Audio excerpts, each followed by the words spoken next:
from and what they wanted to do. And whatever you think of Nigel Farage, whether he is your cup of tea or not, I think what we just did there was a useful service for our election and for democracy. He's an absolute delight to interview because he's extremely practiced. We know from his programme on GB News how fluent he is. In fact, Cass, our producer, worked closely with him, and she said he's never phased. I mean, you know, Nigel's never going to be umming and ahhing, and he doesn't talk in those terrible political platitudes, what George Orwell famously described in his great essay, Politics in the English Language, as prefabricated sections of a chicken coop. I mean, we're getting a lot of prefabricated sections of a chicken coop at the moment, aren't we?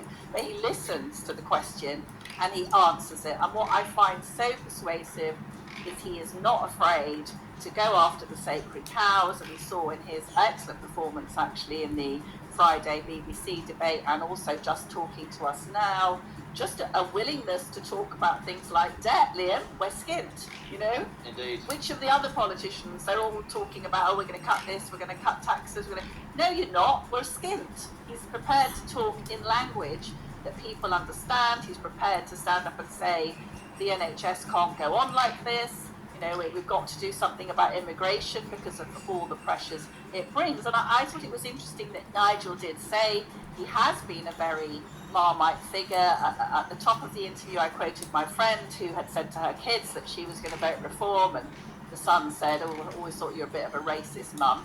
Now, that's an allegation that hangs around, you know, in the sort of saloon bar smoke in which Nigel Farage exists. But I think Nigel is correct that that aura is being dissipated a bit, as I think people are prepared to hear, you know, that we have to have these conversations, that it's just not possible to go on with these stupefying numbers coming in. It cannot be racist and talk about that. It cannot be far right to express the concerns of the ordinary person, which I think Nigel does peerlessly.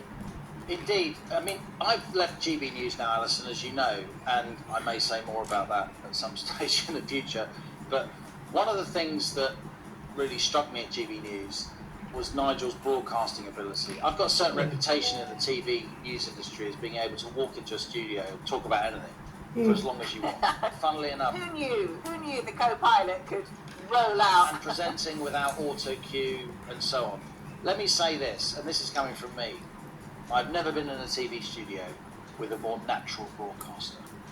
No auto cue, which is an astonishing thing when you're talking about a complex TV news show with many, many different facets. Just a few notes on a piece of paper, and he could do it off the top of his head. And that is a rare, rare skill, and it winds up other politicians, because almost to a man and woman, they can't do it. And I must say that it seems that Nigel Farage, even though there's a big majority in Clacton for the incumbent Tory, who's a very respected local man, and also the Reform candidate that Nigel has big-footed, or biffed, as we say in the media industry, out of the way so he can be the Reform candidate. He's standing as an independent, and he's also a pretty popular, well-respected local man. So it's not as if Nigel's got a clear run, but it does seem that he will win anyway. And I say again, if he wins and he gets in Parliament, it is literally going to be the fox in the Tory chicken coop.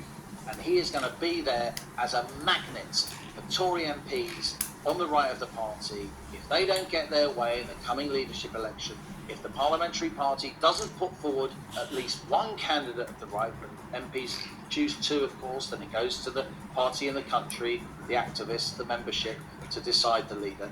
If the left of the Tory party post-election puts forward two One Nation candidates, there will be big defections from the right of the Tories to Nigel Farage's Reform Party. So even if Reform just get one seat on the night, which much of the media will celebrate, so completely irrelevant. Even the Greens got one seat, Caroline Lucas. That will be just the beginning, not the end, of Reform's representation in this coming Parliament. But they hate him, Liam. They